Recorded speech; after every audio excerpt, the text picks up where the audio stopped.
Mengawal informasi pertama pemirsa, pedagang pasar subuh yang sudah berjualan hingga ke pinggir jalan rencananya akan dipindahkan oleh pemerintah kota Prabu Muli. Karena dalam waktu dekat pemerintah kota Prabu Muli akan membangun pasar induk 24 jam di Jalan Lingkar.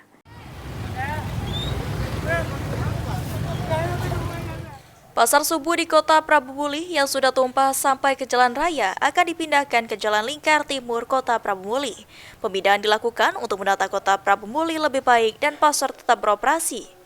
Selain pasar subuh, pedagang di Jalan M. Yamin akan dilakukan penataan seperti perbaikan jalan dan drainase. Untuk lokasi pasar induk yang akan beroperasi 24 jam di Jalan Lingkar Timur kota Prabu Muli telah disediakan lahan, lebih kurang 3 hektar yang saat ini dalam pengajuan. Dan pedagang pasar itu kapan?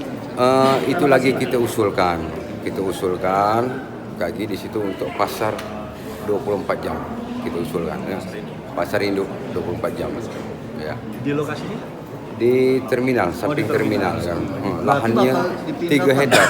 Oh, 3 hektar. Pedagang itu yang di pasar. Yang dimaksud pasar 24 jam ini adalah yang misalnya yang pagi-pagi subuh itu kita pindah ke situ. Pasar induk yang agen-agennya di situ, kaki yang di Jalan M. Yamin kita pindahkan supaya kita baca ngecor menarik pare-pare dan apa, termasuk pam bocor di situ kan. Pasar induk 24 jam di Jalan Lingkar Timur kota Prabu Muli ini nanti diharapkan bisa menjadi pusat perdagangan yang lebih terorganisir dan efisien. Agi Perkasa, PAL TV.